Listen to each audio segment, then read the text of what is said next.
A beloved children's book is a guide for a big corporate executive. This is the focus group.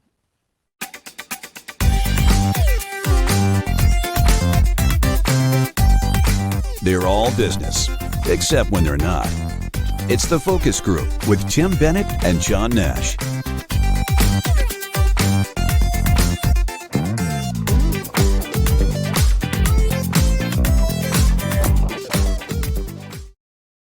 Welcome to the Focus Group. John Nash here with my good friend and co-host, Mr. Tim Bennett. You can find everything out about us and all our shows at focusgroupradio.com, and that would include our Tuesday podcast, TFG on Button. 20 minutes, 3 stories, you're in, you're out. And, of course, you have the Focus Group on Wednesdays. The video drops live on YouTube and Facebook Live, and all media is available at all times at focusgroupradio.com. And a big thanks to Deep Discount, our sponsor here on the show. We're going to talk about them later, and also your chance to get some Focus Group Radio socks. They're highly coveted. Welcome to March, Tim, the Ides of March. You know, I was thinking, 2 years ago, we did blue and yellow socks. They'd have been hot right now. Do you? Yeah. They would have been hot right now with what's going on in Europe. You're talking about solidarity for the Ukrainians, right? Yeah. No, very much so. Did I tell you I went and got CBD oil? You did, and I think it was to help with your foot. It was to help with my foot and also my shoulder and everything, and joint pain and the whole deal, right? So I go into this CBD store, which a lot of people think it's quack medicine, right? But we've worked with people that swear by it. So the guy in this one particular shop was a Vietnam veteran, and he uses CBD for anxiety and so forth. So this is all legal. It's a legal shop in town. I go and I buy this stuff. He goes, oh, it has a little THC in it. I said, how is it allowed to? I didn't think you're allowed to. And, you know, you need a medical card or whatever, right? Yes, you do. So he goes, oh, no, this is all legal. So I was like, okay. So he gives me these little gummy things. It says these will make you happy. And then edibles? Okay.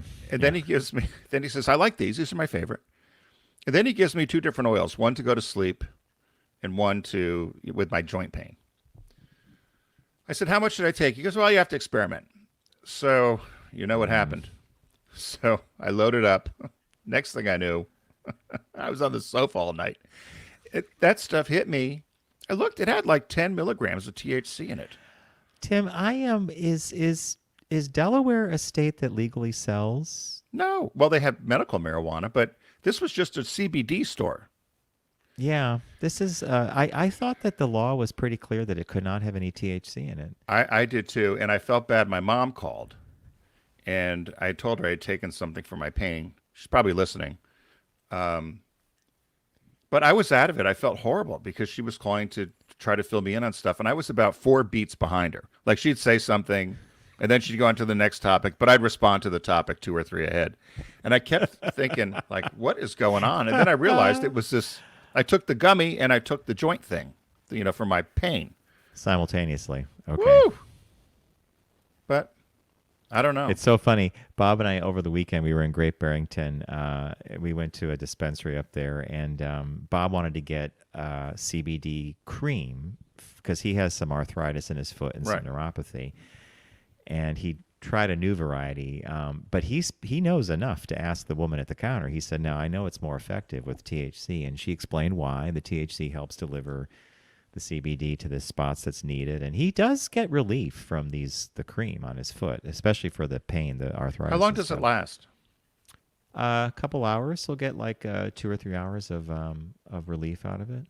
That's the thing, because I feel when I use and I actually have the stick from the project you and I did. Yeah. If you go to triberry.co, by the way, you'll find the project John and I did. Launched the world's most premier cannabis brand, right, John? True. But, you know, I rub this stuff on, I get immediate relief, but then it doesn't last long. No. But you did that for your shoulder recently, right? Yeah.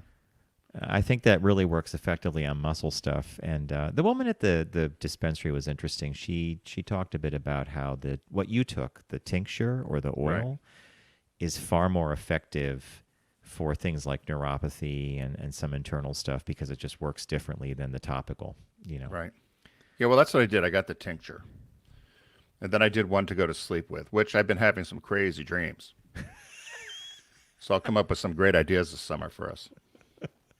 Well, I'm still stuck on the idea of Kate's ice cream, unique ice cream sandwiches. It was a chocolate chip cookie with orange ice cream and a graham cracker cookie with the key lime. Key lime. If we had She's going to one do a more lemon product, one. She's going to do lemon.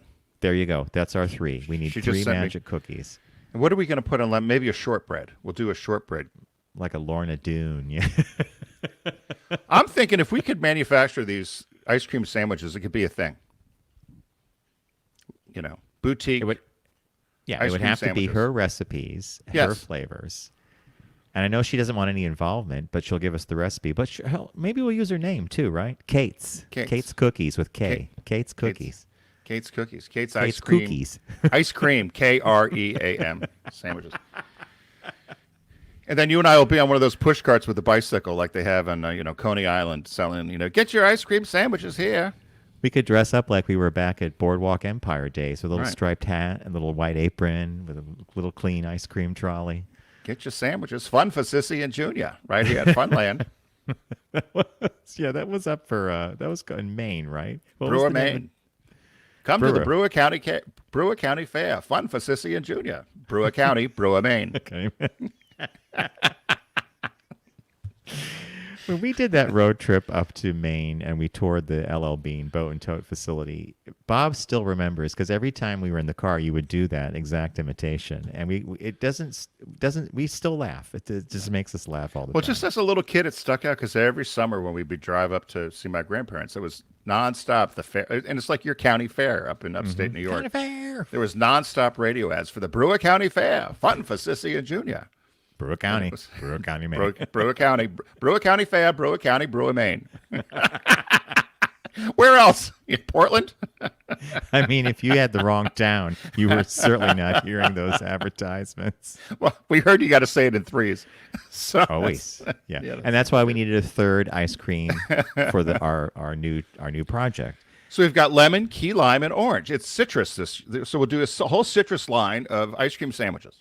It's perfect. It's perfect because not many brands do that kind of craft unique. None of thing, them do. right? None of them do. This is our idea, John. This is it. I think we've hit on it. This is retirement.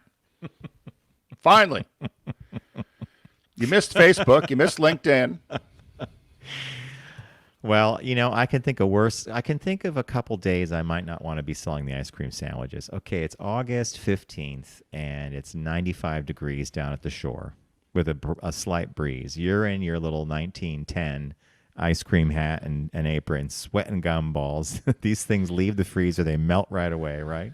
That, or maybe we could do a little like that old French nautical theme, the striped Yes. T-shirts with a yes. little sailor's cap. Little jaunty. beret. Yeah. Jaunty beret. I would say we set up shop by that my favorite game of chance down on the boardwalk, that horse race thing. Yeah, it opens up. It's opening up couple months. They just announced their opening day is sometime in May. I would be right in front of that because that's an old game, right? That's like a game from the time period we want to be doing it. These are handmade, old style sandwiches. We'll offline this and think about product cost. How those games are still operational is beyond me. I mean, those things are right out of the 40s, aren't they? 40s, 50s. Or earlier. They're hysterical. That was one of our favorite things about one of our visits in the summer. Bob was obsessed with that horse race, man. I don't know how many times we played that thing. He wanted to win that. No. And every time that someone won, he would be shocked at how they won. He's like, that little kid won, or that guy won. I'm like, that's a game of chance. Anybody could win, right? Yeah, that's what we use. You do the water pistol with the horse, and the horse goes, right? You got to get the water. Was that the one with the water, or is it the one with the balls? No, it was the one with the balls. Yeah. You roll it up, and if it goes in a certain hole, it moves the horse Yep. an inch or 5 inches, whatever, and then the one Clunk, that gets clunk, clunk, clunk, clunk, clunk. and all the balls are rolling, and people are going crazy and it's laughing. Bob's looking around, looking at the competition, thinking, I'm going to nail this. I'm going to make sure that ball goes into the hole that makes the horse move the fastest. But it never happened. Get a stuffed lighthouse. Well, he wanted something. He wanted something from that game of chance venue on the boardwalk. And my other favorite thing that you told me about is the pirate ship swinging too close to the Airbnb. Yeah, that's a good one. I'll have to send you that article. There's this. It's within there's this- inches, like 3 inches of the Airbnb. People scream when they're in there. They got to close the shades. They think the pirate ship's coming in. Well, 3 inches is not that much for a big pendulum kind of ride like that. Yeah. Right? Meanwhile, the city is concerned about outdoor dining. They've got this pirate ship that's ready to wipe out half the block. I care less. Let's make sure we got outdoor dining settled. Yeah, no eating outdoors. All right, with that, what caught your eye? What caught your eye? Here's what Tim and John found. This one is a very simple one, and sometimes I think visually things are better portrayed than actually talking about them. So if you're watching the video, you'll see the picture John puts up. But the headline is, "This redesigned American flag reveals how many states deny basic freedoms to LGBTQ people."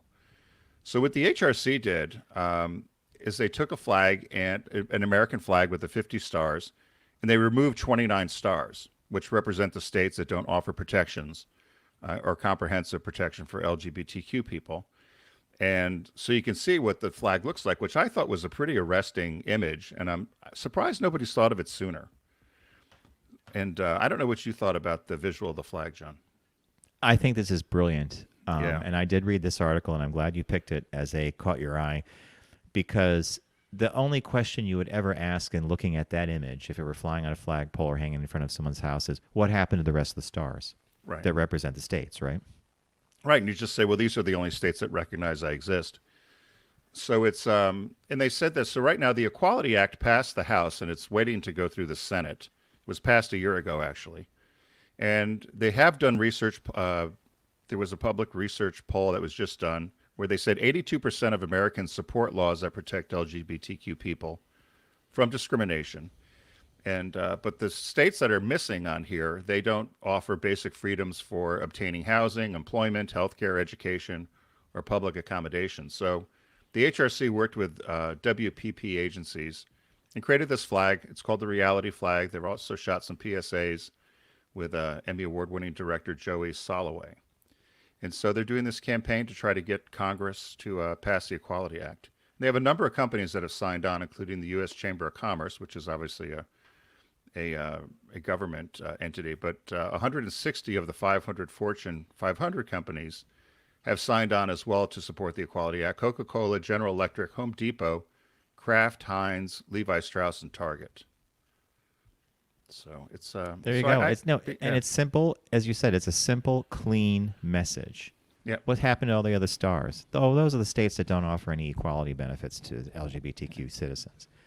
It's very. I agree with you. Sometimes a graphic. It's kind of like that original Volkswagen ad from I think it was Leo Burnett or something. The little tiny Beetle up in the corner, and I forget what the headline was, but it really sold the original Beetle, right? The original VW.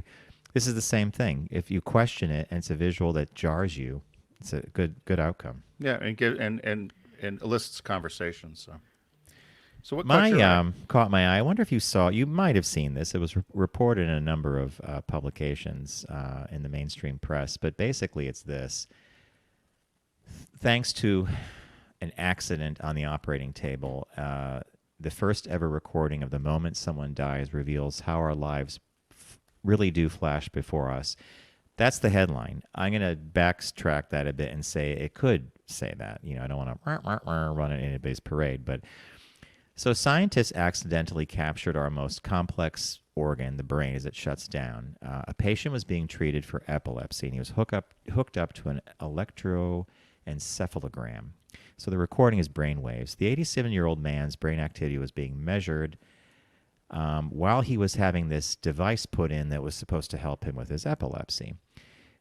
Sadly, though, during the operation, the man suffered a heart attack and died on the table. And what happened was that since they were recording his brain waves at the moment of his death, and they kept recording them as they tried to revive him, they had like a 15-minute recording, and they had the 30 seconds before he passed away and the 30 seconds after he passed away. So it says here, in the 30 seconds on either side of the patient's final heartbeat, an increase in very specific brain waves was spotted. These waves, known as gamma oscillations, are linked to things like memory retrieval, meditation, and dreaming. This could mean, although many more studies would need to take place, see that big caveat right there, folks? That we might see a sort of film reel of our best memories as we die. The parts of the brain that were activated in this study also suggest we could enter a peaceful, dreamlike state that feels similar to meditation. So the doctor that conducted this said through generating oscillations involved in memory retrieval, the brain may be playing a last recall of important life events, which is his assumption, just before we die, similar to the ones reported in near-death experience. These findings challenge our understanding of when exactly life ends and generates an important conversation and questions related to that, including, he threw in here, organ donation, which is interesting because if you donate your organs, they have to have you clinically dead when you do that. And then he just said, he concluded by saying, something we may learn from this research is, although our loved ones have their eyes closed and are ready to leave us to the rest, their brains may be replaying some of the nicest moments they've ever experienced in their lives. Now, I think that might be wishful While they are thinking. dead? Well, as the brain ceases functioning. So the brain ceases its activity apparently well after the heart and lungs do. There's still brain activity. Wow. And it may be that the brain calls up some of our favorite memories as a best of on our way out the door. I mean, it made me feel good for 2 minutes. I'm like, well, maybe all my maybe we're wired to have our best memories come when we pass away. But you're obviously, I wonder if you're aware of it. Well, consciousness. If you're not breathing. Yeah, that's a whole other thing. Are you conscious? How conscious are you? Or is this the last gasp of consciousness, this kind of like a short dream. film replaying your memories? Yeah, I thought it was just kind of interesting that they would, because of the way they were doing this epileptic, this unique surgery, they had to have a brainwave recording. The patient unexpectedly passes away and they get this interesting data, which they've seen in other mammals and other dream studies, this kind of brainwave generation. So there's hope, Tim. There's hope that when we die, we have a little best of. I don't know. Some things, I hope it is best of. Imagine it was all the horrible things. Could you imagine? Could you imagine if it's not the best of and it's right. your worst? But I think the brain tends to, I think we curate our memories in such a way that we do try to remember the good things, right? Oh. We'll see. I don't know. It's like somebody had asked me one day, I guess in a similar topic about dogs and what they think and how they process information, because a dog could figure out a task or something, or they know, and they wondered about how a dog could understand. But you can't talk to a dog, right? So how but would they you? do get some things, right? What do you mean? Well, they do understand you. Maybe it's body language or tone of voice, and they do respond. Yeah, no, they do, but they're wondering what they're thinking. Like there's a process about where they hit a bone or where they, they can put it together. Like Trixie, that one time when Trixie would just start knocking on the door, she knew if she knocked on the door, she'd get in. Yeah. Like, how did she process that? Did she see somebody knock on a door? How'd she learn it? How'd she retain it? Yeah. Yeah. Never taught it to her. Just started happening one day. She wanted to come in, she'd bang on the door. Hey, look, I think and that's what I love about having pets too, is you kind of puzzle that out. So, hey, folks, as you know, and as I mentioned at the top of the broadcast, Deep Discount is a partner of ours here on the Focus Group, and we would love you to check them out by checking our site out, focusgroupradio.com, and clicking on the Deep Discount logo. It is a spring site-wide sale, so everything at deepdiscount.com is on sale. They always have great prices to begin with, so you're just going to get an even better price. And in honor of the month of March and awards month, we have the Oscars coming up at the end of the month. We here on the Focus Group are going to be giving away some of our famous Focus Group radio socks. So if you order anything from Deep Discount in the month of March, you could send us a photo of what you ordered, or maybe it's the sales receipt, the online receipt that gets generated. Send that to letters@focusgroupradio.com, letters@focusgroupradio.com, and I will send you a pair of socks. If it's an email you don't check too often, just include your mailing address. We only use it to send the socks out, and there you go. So, Tim, take it away. Site-wide sale. What'd you pick? So I immediately went to documentaries because, I like documentaries. You love a good documentary. And I was surprised to see this one because I actually had it for a while, and then it was not available.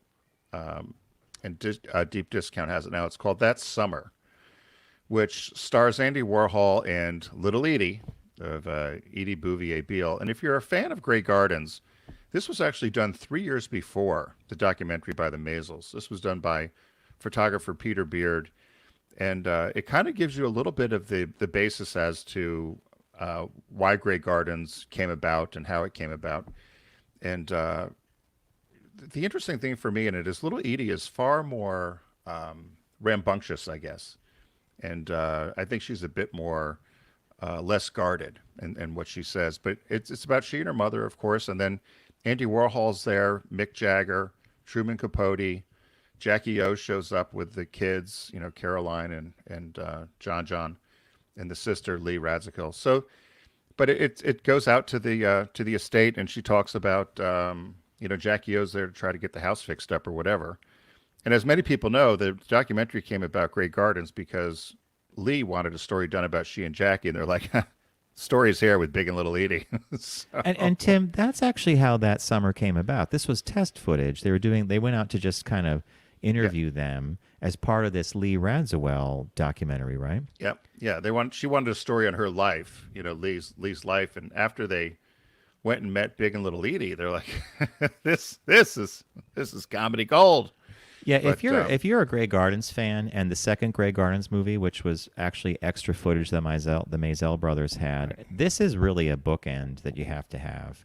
And then you could explore the HBO version of the Broadway show and and all the other stuff that came out. But this is the one. And Tim, before I clicked onto that summer, this is the site Deep Discounts, the big sales site. Did you notice that they were showcasing Tears for Fears, The Tipping Point? I didn't even know they had a new album out, and I just heard an interview the other day. Yeah, they've been interviewed all over the place, and they have been all over with the new album. I must say, I love Tears for Fears, and I've loved everything they've done. The Is jury's there a out butt somewhere. Well, the jury is out on me with this one. You've heard And it. I've listened to it, parts of it, yeah. And what they did say is that they tried to make an album that we were used to getting in the 80s. Okay. That you actually have to listen to the whole thing. It's going to take you on a journey, with each side being 23 minutes or 22 and a half minutes, whatever. If you did a flip, Just like an flip album the experience. Right. You had to like A side, B side. Yeah. So that's what they tried to create here. The last person who did that successfully was in 1992, I think, Annie Lennox with Diva. Oh my when God. she came out with that. That's So a true. whole journey. Yeah, that's a whole Yep. journey. So what I should do is put it on and let it play through, and then I'll think Marinate. differently Let it about marinate. Yeah. You got to listen to it. Yeah. Yeah. All right, so I picked a favorite anime film that I think everybody would love seeing. It's called Spirited Away, and it's by the famous director Hayao Miyazaki, and he was the creator of Kiki's Delivery Service as well. And from him comes this magical Oscar-winning animated adventure about 10-year-old Chiro, who, along with her parents, is trapped by a witch in a mystical spirit realm. Chihiro struggles to break the spell that's turned her folks into pigs and find the way home. I'll leave it at that. It sounds crazy. It sounds fantastical.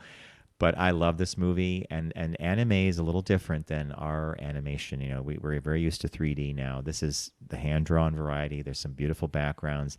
And it's just a fun, interesting film, and it comes in a special edition. So I highly recommend Spirited Away. And the release this week is a movie I definitely wanted to see in theaters, but I missed, and it's called Belfast. It stars a very handsome man named Jamie Dornan.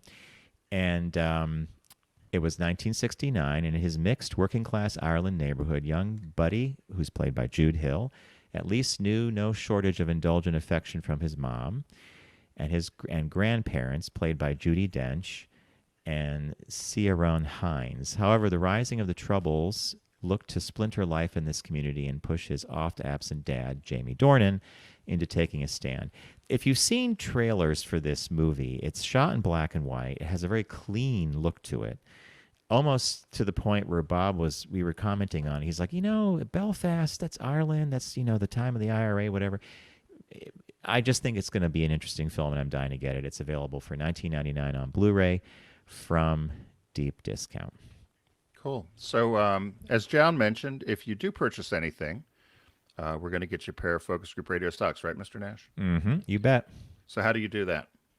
You send us a picture of what you ordered, or maybe just the sales receipt, the email of it, to letters@focusgroupradio.com, letters@focusgroupradio.com. If it's an email you don't use too often, just include your mailing address, because you're going to get a pair of socks. And I usually do it probably twice during the month of March. I'll do batches of these, depending on how many we get in. Great. So there So you it's go. it's a site-wide sale. Head over to focusgroupradio.com, click on the deep discount logo, start shopping away. It is the site-wide sale. I picked a movie called That Summer, which is the prequel to Grey Gardens and the Beals at Grey Gardens. John picked Spirited Away from Japan, and the new release this week is Belfast. So be sure to go over there and shop and support Deep Discount because they support us. We're going to take a quick break. When we come back, we have a shop talk that is really quite fun and a business birthday. So stay with us.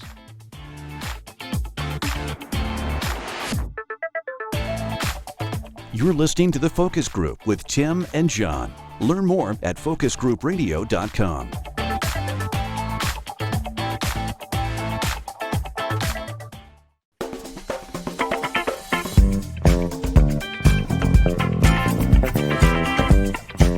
Now back to The Focus Group with Tim and John. Available pretty much everywhere.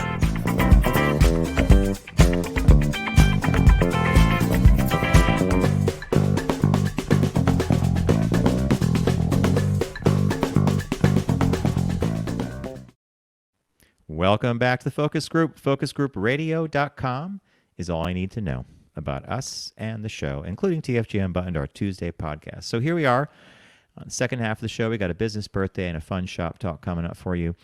Tim, the next thing we have to figure out with your new laptop is how to move you around so that you could be anywhere to do the show from any room in your house, right? I know. And outside or on the porch or whatever. Yes, I moved to a different area, so we have two of Bob's antique clocks back there. Just changes working? it up a little bit. Do they work? Yes, they're both going. I doubt you could hear them because the mics are sensitive only to a certain distance, but they're both ticking away. He keeps them wound. Cool. So without further ado, business birthday. Everyone does celebrity birthday greetings, but the Focus Group is the only show in the universe that celebrates business birthdays. So feliz cumpleaños a Desiderio Alberto Arnaz de Hacha Tres. Desi Arnaz. Which I'm surprised we haven't done him before. So Has he ever fallen on March, like a Wednesday? This is a unique March one. 2nd. And by the way, you do know that on March 4th, Amazon Prime drops the Amy Poehler directed documentary on the Ricardos. It looks like it's gotten great reviews so far. I'm excited because I love these two people. So Desi was born March 2nd, 1917, died December 2nd of lung cancer. At 69, he was only 69. And, of course, we all know he played Ricky Ricardo and with Lucille Ball, the syndicated I Love Lucy series. And they really did a number of firsts. And when you start reading all the information about him, one of the very end of one of these biographies that they did of them said that it said with Lucille Ball and Desi Arnaz founded Desilu Productions in 1950 to initially produce their vaudeville-style touring act that led to I Love Lucy. At the time, most television programs were broadcast live, and in the larger markets, they would just get a little kinescope image. So Arnaz, with his cameraman, Carl Freund, I think is how you say it, they decided to shoot on 35 millimeter, which was far more expensive. And so the deal was that because it was so much more expensive to shoot with these three cameras and use this higher quality of film, that both Lucy and Desi decided to take a pay cut. But in return, they retained the rights to all the films. Wait, So just pause right there. How brilliant is that, right? Yeah. Yeah. Okay, go on. So they said in return, so that was the basis for their invention of reruns and syndicating TV shows, which, as we know today, is just, commonplace. But this was something that was very innovative at the time and a huge success. And they said that they were the most successful entrepreneurs in Hollywood at the time. And the other thing that they said was that they decided that the show would maintain that what they both called good taste. So they would avoid ethnic jokes as well as humor based on physical handicaps or mental disabilities. Although they would pick on Ricky's accent, the only one who was allowed to do it was Lucy. Okay. And if you think about it, she was the only one that would make fun of his accent. Yeah. They said the original premise for the show initially was Lucy and Larry Lopez, who were a successful business show couple that both had glamorous careers and they were trying to maintain a normal marriage. But they did market research and said that's not going to work. And so that's when Lucy insisted that Ricky be her husband, and they, came up with this. Ricky's the young, struggling band leader, and Lucy's a non-talented, wife with showbiz fantasies. A couple of other just because everybody knows, obviously, Desi and Lucy, but he came from a very wealthy family in Cuba. Family was in the government. They lost everything in the Cuban Revolution. Came to Miami. He didn't really know English well, so his first job was at Woolworths, he said.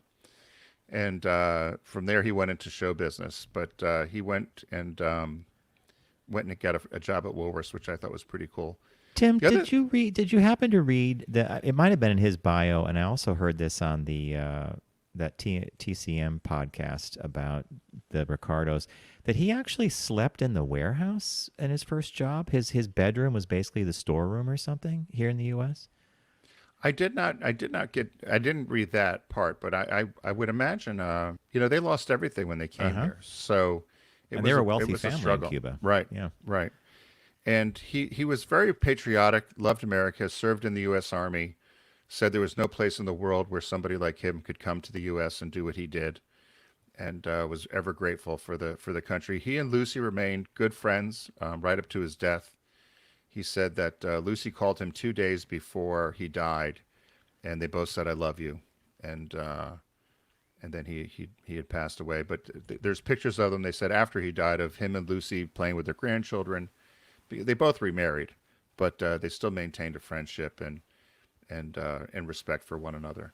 I didn't realize he hosted Saturday Night Live. Oh my with God! His son back that in must have been 76. Wow. February 21st. Can you find that online, that episode?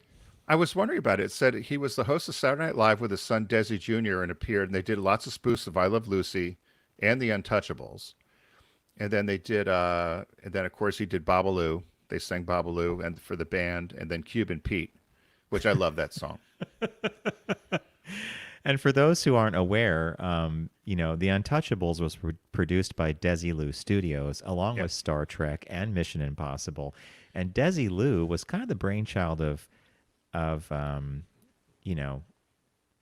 Arnaz, because he thought, I'm going to buy RKO Pictures. And it was some deal he did. He got all the props, all the stages.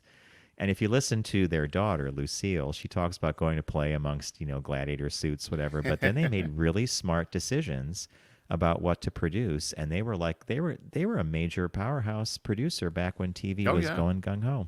Yeah, the Mothers-in-Laws, remember that show? Uh-huh, yep. I believe Andy Griffith was done there. But there's a number of shows that if you look at the end of these sitcoms, Desilu Production or, filmed at Desilu Studios. One of the very last things, I was not aware of this. I guess maybe I should have been. They said that he died 5 days right before Lucy received the Kennedy Center honors, which was somewhat sad. But right before he died, his daughter, Lucy Arnaz, had convinced him to go to rehab and admit that he had a drinking problem and was an alcoholic. Yeah. And she said that was one of her most proudest moments of her dad, was to admit that he was addicted to alcohol. I didn't realize it was that. I knew that Lucy would touch on it, but I never really heard anybody call him an alcoholic. Did you? No, not until I heard the podcast is called The Plot Thickens, and season 3 of The Plot Thickens on TCM was about the Ricardos. And one of the bonus episodes they had was an exclusive interview with Lucy Arnaz. And when she brought that up, Tim, I gotta confess, it was a thread that ran through the podcast, and you heard it, but it was actually a real kind of slap in the face to me. And it was well known that Right. he was often a happy drunk, but that he did drink a lot, and it was all through his life, and the cigarettes too. I think he was like a 3-pack a day or something. Yeah, well, she was too. She was a Lucille, big smoker. Lucy. Yeah, they said it's one of the very last things. It said Lucy visited him when he was diagnosed with cancer in 1986. It said Lucy would come over with VHS tapes of I Love Lucy, and they'd sit and watch them. And on what would have been their 46th wedding anniversary, she telephoned him, spoke to him for a short time. They both said, I love you. He died 2 days later. So oh, my God. That's one of the most affecting stories that the daughters tells in that special bonus podcast episode. She says that she left the room, and all she kept hearing was him saying, I love you too, because Lucy kept saying, I love you, you're the love of my life. I mean, as you said, they did remarry, but Lucille Ball often said, he's the guy. He was the one. Now, she could fall in love again, but he was the love of the life. And then, what an amazing couple, and what a great birthday. Thank you. Because, so again, on Friday, I think they're going to show that documentary that Amy Poehler's doing, which will probably be available at some point at our Friends Deep Discount as well. Right. So if you don't get Prime, stay tuned. I bet Deep Discount will have it. So thank you for that. And finalizing our show today, we have a shop talk about a book that's actually one of my favorite books. I read it once every Is it really? Yes, I have a copy. I read it once every 3 or 4 years. The article is accurate that it takes about 30 minutes to read the whole book, maybe 45 if you dwell on it a little bit. And the headline reads this: How this children's book helped a former gym teacher become a top Walmart executive. And the book that he pegs as one of his favorite, with a lot of life lessons, is Le Petit Prince, or The Little Prince. It's been in publication since 1940. Did you like my Le Petit Prince? Little Prince. She'd be very proud of me. As I butchered it. So it's long. This book has been around for a long time, and the executive in question here is a man named David Cheesewright. He started his career as a gym teacher in the UK, then worked his way up to leading the international division of the largest company in the world by revenue alone, and that would be Walmart. And he says some of the secrets of his success can be found in an iconic children's book, aka Little Prince, by Antoine de Saint-Exupéry. It's also been made into some animated films. The most recent was my favorite. If you happen to catch that. And as he said, it only takes 30 minutes to read. The lessons, like what matters in life is invisible, there's a couple of instances where that pops up, sticks with readers long after they shut the book. And he said, these are simple messages that will hit you between the eyes, Cheesewright said. But you can also argue it's a complex book because it uncovers trains of thought you could spend a lot of time evaluating. He also used this to create this idea of what he calls Tim, did you find this in here? The grandmother thing, where if you the grandma test, right. If you have to explain something, meaning your ideas had to be clear so that someone outside of the business could easily understand them, and that's the grandma test. I happen to appreciate that one a lot too. The quote he's referring to is something like, "It is only with the heart that one can see rightly. What is essential is invisible to the eye," which is, the more you think about it, it's beautiful, right? It means everything you see, all the way people act, that's not the most important thing. It's the stuff that's inside that's invisible to the eye. That's the one that affected me, and that's probably why I picked this article. Right. And from the business side, he said what he would use from the leadership point is that you would approach complexity with simplicity. And that goes back to the grandma test. In other words, it's things that are very complex. You need to boil them down to simple, simple terms or simple processes for people to understand. And never, you always subscribe to this. Don't do more than 3 bullets. Mm-hmm. So if you have to make something digestible. If you go more than 3, you're going to lose people. Did I ever tell you where I learned that from? No. You might be surprised. So I had a trainer named Chris Heisler for many years at the gym. Super cool guy, loved marathon running. And one day he was correcting my form on something, and he just absentmindedly, as if he was just recounting to me why this was the case. He said, I could tell you about 5 things to correct, but you're only going to retain 3. I said, and I looked at him and I was quizzical. I said, what are you talking about? He goes, we are taught that when we give critique or feedback to address a client who's moving the wrong way, or maybe they're almost doing the exercise perfectly, but here he goes, we're only told to give them 3 directives to correct the problem, because the minute you hear more than 3, you start forgetting what the first 2 were, and you actually start not even caring at a certain point. So it's the 3 correctives. I thought that was just really, and it makes sense, right? Yeah. You and I, years ago, had thought about, we joked about business books, remember? And we thought there was probably something where you could take all these children's books and make a business book. Remember, I still have that list and you somewhere. Actually picked the book about a dinosaur that comes to life for a day. Right, Danny the dinosaur.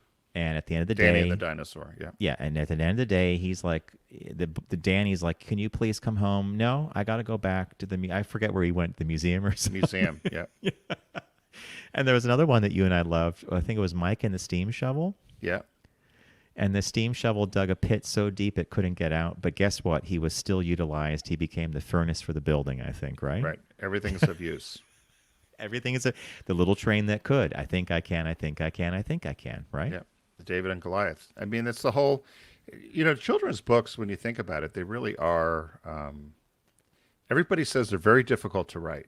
Yes, they are. Yeah. Because even though people think, oh, it's just a few words or it's a short thing, I could read it quickly, but they're very difficult to write. And I actually, some of the women here in the book club were trying to find another book to read. And I suggested that they read a children's book. So I'm going to suggest this one. Little Prince? And they looked at me and they said, "What?" And I initially told them to do The Giving Tree. Oh, yeah. Yeah. And they all kind of looked at me and I said, it's going to make you talk. It'll make you think. I said, because you're going to have to figure it out, but you're not going to take you 2 weeks to read it. And so they considered it, but I'm going to push. I have not read this Little Prince, I don't think. You'd love it. Well, I'm going to, who knows? I should be careful. Well, let's be good then. Should be careful about that. But you did say that there's a little cartoon? There is a movie. Yes, I'll send you a link to the movie. It's a combination of stop motion, computer animation, and traditional animation. It was beautifully done. It was done just a couple years ago. I saw it when I had the flu, actually. Well, the rare times I had the flu. And I fell in love with it because I thought it embodied the spirit of the book really well. Right. There's another thing in the article that says here, this guy, the Cheese Right, who recommends this book and lives by it for business, said, the lesson that I love the most is that there's no such thing as better or worse. There's only different. Cheese Right said, this lesson is particularly relevant to Cheese Right, who managed over 1 million people. So in the book, the Little Prince has a rose that he protects on his little planet. He gets to Earth one day and sees a garden full of 500 roses, and he realizes that his rose is really not that special. But then he realizes, of course, it's special because it's his personal responsibility to love and care for it. So I don't know. There's just all these. I'm gonna hate the book. So is it coming from another planet? There's all sorts of planets, yeah. And in fact, that's what the movie does really well. It really brings to life the world of the Little Prince. And there's a red fox. And the fox is the one that says to the prince, I'm going to tell you my secret. And the prince says, what's the secret? Well, it's only with the heart that you can see rightly. What's essential is visible to the eye. I periodically like Scientology, maybe. We'll have to see now. I would periodically use that line on a card to my mom when I was in college. Always got a good response. Check for $50. What a piece of work you are. You got to push the buttons, Timmy, right? Yeah. Well, that's going to be my this week's lesson is to read Le Petit Prince. I don't want to read it in French, though. No, do not. Do not. Read the English translation. Is beautiful. It's fairly accurate to the French, so I think that you'll enjoy it. And you own a copy of this book? I own it in French and in English, yeah. Don't even ask me to read the French one because I thought one of those days I thought, I should really read it in French, and I got a paragraph in. I was struggling, and my friend Chris, who teaches up at Williams College, who is French, I mentioned it to him one day. He goes, "Why would you ever do that?" He said, "You're not really fluent," and he was being polite. He goes, "You're not really like literally fluent, like you just pick up a book and start reading it." He goes, "It's a wonderful translation. The person that did the translation is fantastic. Just read it in English." What did little Edie say? I took French. I can read it, write it. I can't speak it. See, it all goes back to Great Gardens, Great right? Gardens. So hey, thanks for joining us today. Great shop talk, Mr. Nash. I like these sort of shop talks where we can have a good discussion about things we know from the past or in the future, of course. Now with these planets, I can't wait. And thanks to our friends at Deep Discount. It's a site-wide sale going on right now. You get there by going to focusgroupradio.com. Click on the Deep Discount logo, start shopping away. If you buy something from there, be sure to send John a note at letters@focusgroupradio.com, and you get a pair of our famous Focus Group Radio socks. And this week, John recommended Spirited Away. The new release this week is Belfast, and I recommended a prequel to Grey Gardens called That Summer, which has a whole cast of characters in it. We appreciate everybody hanging out with us today, and be sure to catch our podcast, which is TFG Unbuttoned every Tuesday. While you're at focusgroupradio.com, you can find all our media housed there. And as we like to say, don't text and drive, arrive alive. See you next week.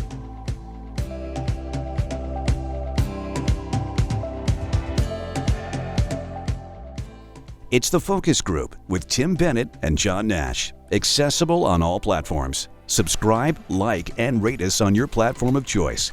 Learn more at focusgroupradio.com. That was a stunning focus group.